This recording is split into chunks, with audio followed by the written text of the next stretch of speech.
Assalamualaikum grade 7. How are you all? My name is Rida Khalid and I'm your English teacher.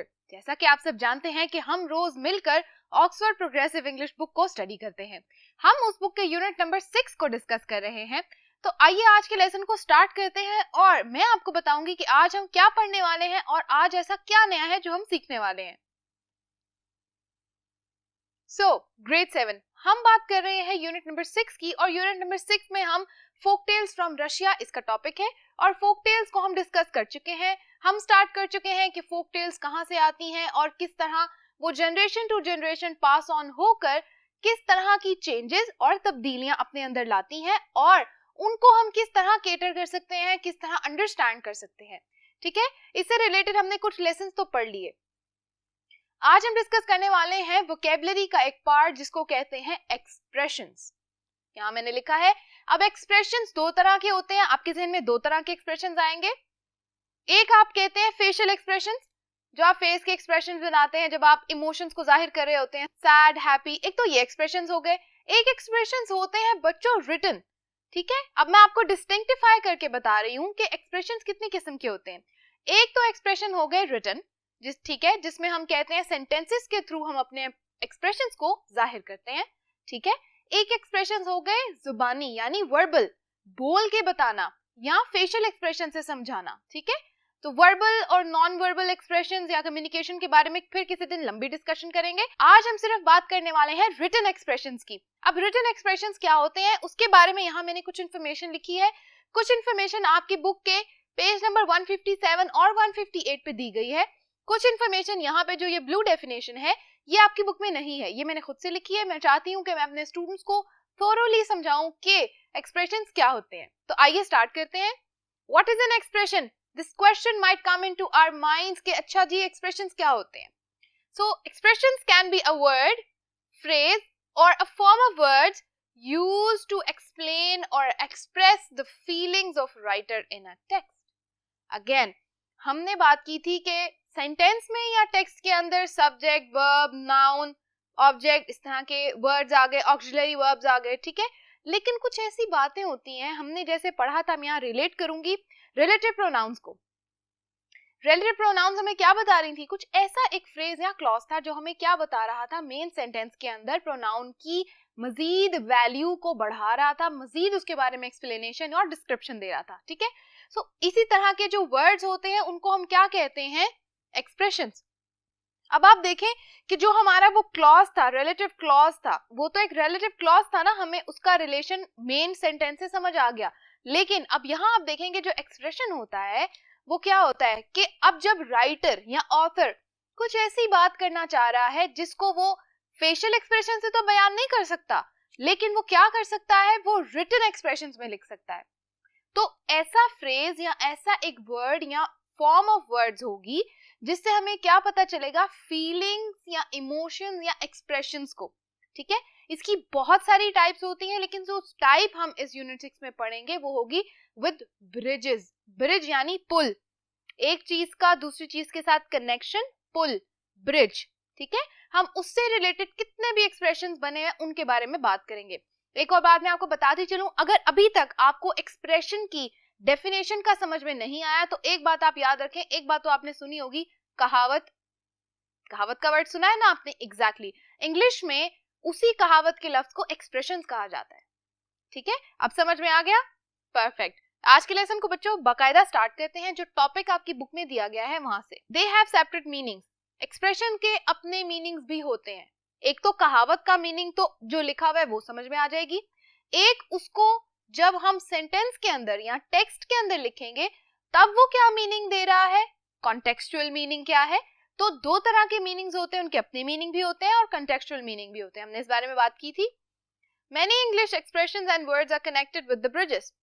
अब जो लफ्ज bridges है, bridge, इससे वो कह रहे हैं कि इंग्लिश के बहुत सारे एक्सप्रेशन और वर्ड्स जो हैं वो इससे कनेक्टेड हैं।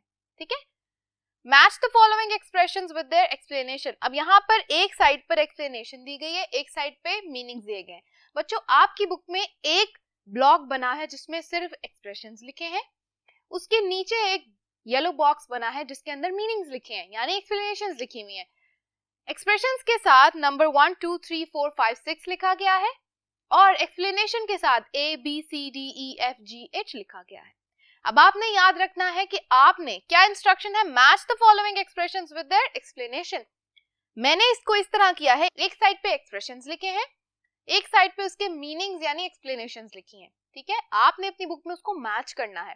कैसे मैच कर सकते हैं? लाइंस ना ड्रॉ करें, आप सिर्फ ये लिख लें, नंबर 1 को पढ़ें, देखें कि उसका कौन से वाला मीनिंग मैंने यहाँ लिखा है, उसको एक्सप्लेनेशन में से ढूंढें और देखें कि उसका नंबर क्या है, नंबर A है, B है, C है, कोई भी नंबर है, उसको आप 1 के आगे यहाँ पर सर्कल में लिख दें। अगर तो आप चाहते हैं तो इस काम को, इस वाले काम को आप अपनी नोटबुक पे भी कर सकते हैं। इसी तरह एक टेबल बनाएं, इस टेबल के अंदर आप एक साइड पे लिखें एक्सप्रेशंस, एक साइड पे लिखें मीनिंग्स। अब मैं इसको बारी बारी पढ़ देती हूँ ताकि आपको मीनिंग्स क्लियर हो जाए और हम देखें कि ब्रिजेस से रिलेटेड कौन सी ऐसे एक्सप्रेशंस हैं जो हमें इंग्लिश में आज पढ़ने को मिलेंगे। Number 1, to cross a bridge when you come to it. अब देखें, एक तो इस पूरी बात का अपना मीनिंग है, ऐसा ब्रिज या ऐसा पुल क्रॉस करना यानी पार करना, ऐसा पुल पार करना जब उसका वक्त आ जाए, यानी वक्त से पहले उस काम को ना करना। इसका मीनिंग देख लेते हैं, to think about a problem only when confronted by it. समझ आई? ऐसी प्रॉब्लम के बारे में सोचना जो अभी आई ही नहीं है, यानी फ्यूचर के बारे में जरूरत से ज्यादा सोच सोच के परेशान होना। तो इस सिचुएशन को, इस एक्सप्रेशन को कैसे लिखेंगे? To cross a bridge when you come to it, so we will think about that bridge when we cross it. ऐसे भी लिख सकते हैं, ठीक है। सो इसका मीनिंग हो जाता है ऐसी प्रॉब्लम के बारे में सोचना जो अभी तो आपके सामने नहीं है, लेकिन in the future you will be और you might confront it. Alright, let's study the other one. Okay, so number 2 says to burn your bridges, यानी अपने पुल को, अपने कनेक्शन को जला देना, बर्बाद कर देना, ठीक है। दो चीजों के दरमियान का कनेक्शन तोड़ देना। To do something irrecoverable from which there is no way back, यानी कुछ इतना खराब काम कर देना कि जिससे आप वापस नहीं आ सकते। मतलब इतनी बड़ी गलती कर देना जिंदगी में जिससे आप वापस नहीं जा सकते, जिसके आप कोई उसका अजाला नहीं कर सकते, राइट। ऐसी गलती करना, ऐसे स्टेप्स ले लेना लाइफ में जिनका आप अजाला नहीं कर सकते, जिनके वजह से आप बैक नहीं जा सकते, ठीक है। Number 3, to bridge the gap. अब देखिए, समझ में आ रही है? ब्रिज करना, गैप, किसी गैप के अंदर ब्रिज लाना, यानी एक चीज यहाँ, एक चीज यहाँ है, कोई कनेक्शन नहीं हो रहा, तो उसको ब्रिज करके क्या आ जाता है? कनेक्शन आ जाता है। मैं यहाँ लिख देती हूँ हमारे कीवर्ड साथ साथ, सो आपको आइडिया होता जाए कि हम किस तरह की बात कर रहे हैं, ठीक है। कनेक्शन बिल्ड करना, ठीक है। टू मेक कनेक्शंस और point of contract between separated people और थिंग्स, दो चीजों के दरमियान और दो लोगों के दरमियान कनेक्शन को बिल्ड करना और कॉन्ट्रैक्ट ले आना किसी चीज का, ठीक है। मुल्कों के दरमियान जो कॉन्ट्रैक्ट होता है, जब इस तरह की बात हो रही है पॉलिटिकल लेवल पे या हमारे नेशनल लेवल पे, इस तरह की कोई एग्जांपल्स हैं, उसमें भी आप देखेंगे कि इस तरह के एक्सप्रेशंस यूज किए जाते हैं। तो इन एक्सप्रेशंस का मतलब एक्चुअली क्या होता है? एक ब्रिज क्रिएट कर देना, यानी कि एक कॉन्ट्रैक्ट ले आना दोनों के दरमियान। Alright, number 4, to build bridges. Again, एक तो ब्रिज आपने बना दिया, मतलब थोड़ी सी हेल्प के साथ किस तरह कर दिया, जोड़ दिया। एक है कि बिल्कुल कोई बेस ही नहीं है, आपने खुद से एफर्ट करके बिल्ड करना है वो ब्रिज, ठीक है। थोड़ा सा ये कोरिलेट करता है, कनेक्शन दोनों में है, बात एक जैसी है, लेकिन डिफरेंट तरीके पे कैसे यूज होगा। इस वाले ब्रिज द गैप में क्या होता है? थोड़ी थोड़ी उम्मीद दोनों तरफ होती है, तो बंदा हेल्प करके ब्रिज को कनेक्ट कर देता है, ठीक है। इस वाले में क्या होता है? कोई उम्मीद नहीं होती, लेकिन आप कोशिश करते हैं, एफर्ट होती है। अगर मैं यहाँ पे कीवर्ड लिख दूं, एफर्ट होती है, राइट। मीनिंग देख लेते हैं, to attempt to mend a broken और डैमेज्ड रिलेशनशिप बिटवीन पीपल और नेशंस। देखा, मैंने बताया था ना, जब पीपल और नेशन, जब लोगों में या दो कौमों में, अक़वाम में आपस में इतना मसला है कि वो जुड़ ही नहीं सकता, तो कोई एक तीसरा शख्स या तीसरी नेशन आके हेल्प करे और बीच में क्या करे? ऐसा ब्रिज बिल्ड करे जिससे क्या हो, दोनों का रिलेशनशिप ठीक हो जाए, मेंड हो जाए। तो ये बात क्या हो जाएगी हमारी? Build bridges. एक्सप्रेशंस की समझ आ रही है? Okay. To go to a bridge too far, यानी किसी ऐसे रास्ते पे दूर निकल जाना जहां पर आपको नहीं जाना चाहिए था। देखें, to progress too quickly with damaging results, यानी कि आपने क्या किया, आपने एक से दूसरी जगह पर जाने के लिए शॉर्टकट इस्तेमाल किया। कहते हैं ना जिंदगी में शॉर्टकट नहीं लगाने चाहिए तो रिजल्ट्स अच्छे नहीं आते, तो ये वही बात है। आपने क्या करना है, आपने जिंदगी में शॉर्टकट्स नहीं लगाने, हर क्लास का, हर जगह का, हर मोमेंट का मजा लेके एंजॉय करके उसको फिर बारी बारी स्टेप बाय स्टेप अगली जगह पर पहुंचना चाहिए। अगर आप क्या करेंगे, if you are going to walk on that bridge too far, बहुत तेजी से आगे बढ़ जाएंगे तो क्या होगा, डैमेजिंग रिजल्ट्स होंगे, कहीं ना कहीं आपको नुकसान जरूर होगा। Number 6, water under the bridge. ये तो आपने मूवीज में भी बहुत कॉमनली सुना होगा कि कहते हैं कि it's so long now it's like water under the bridge, यानी अब इस बात का कोई मकसद नहीं है, बड़ी पुरानी बात हो गई है। ठीक है, something that is in the past and no longer of concern. Again, ऐसी चीज जो पास्ट में है, बहुत पुरानी बात हो गई है और इसका अब इस प्रेजेंट से कोई कंसर्न नहीं है। तो ऐसी सिचुएशन में, इस तरह की सिचुएशन में जो एक्सप्रेशन हम यूज करेंगे वो क्या होगा, water under the bridge. So I hope students यहाँ तक आपको मीनिंग समझ आ गए हैं वोकैबुलरी के, जो हम आज की एक्सरसाइज में यूज करने वाले हैं। ठीक है, सो आज की एक्सरसाइज जो हम करने वाले हैं बच्चे, ये आपकी बुक के ऊपर ही दी गई है। Fill in the gaps in the following sentences with the appropriate bridge expression using the correct form of verb. अब हमारे पास जो ये 6 एक्सप्रेशंस दिए गए हैं, यही यूज करके फिल करने हैं हमने गैप्स, लेकिन ये तो यहाँ पर हमें जो भी वर्ब दी गई है हमने इसको चेंज भी करना है। कैसे चेंज करना है, अकॉर्डिंग टू द सेंटेंस। अब एक बात बहुत इंटरेस्टिंग है, जितने यहाँ सेंटेंसेस लिखे हैं, लाइक 6 सेंटेंसेस हैं, 6 के 6 डिफरेंट सिचुएशंस हैं, डिफरेंट पीपल के बारे में। तो आपने ये बात याद रखनी है कि इन 6 को इतना डिटेल इसलिए लिखा गया है ताकि इनको हम पढ़ के इनकी बैकग्राउंड नॉलेज लें, अपने माइंड में एक मेंटल मैप क्रिएट कर लें और इस तरह आहिस्ता आहिस्ता हम प्रोग्रेस करके इन एक्सप्रेशंस को लिखना सीख लें। ठीक है, आइए स्टार्ट करते हैं। If you enter this country as an illegal immigrant, अगर तुम इस मुल्क में एज एन इलीगल इमिग्रेंट, एक इलीगल यानी गैर कानूनी इमिग्रेंट के तौर पे आओगे तो क्या होगा, पढ़ते हैं। You will dash because you will never be allowed to go back to your own country. अब देखें क्या बात की थी हमने, ऐसी सिचुएशन बना देना जहां पर आप ऐसे इररिकवेबल डैमेजेस हो जाना जहां पर आप वापस से नहीं जा सकते। ठीक है, तो उस चार्ट से, उस टेबल से जो मैंने आपको अभी रीड किया है, वहां से देखें कि क्या फिल होगा यहाँ पे। You will be burning। अब देखिए मैंने आपको कहा था कि वर्ब भी इसकी चेंज करनी है हमने। ठीक है,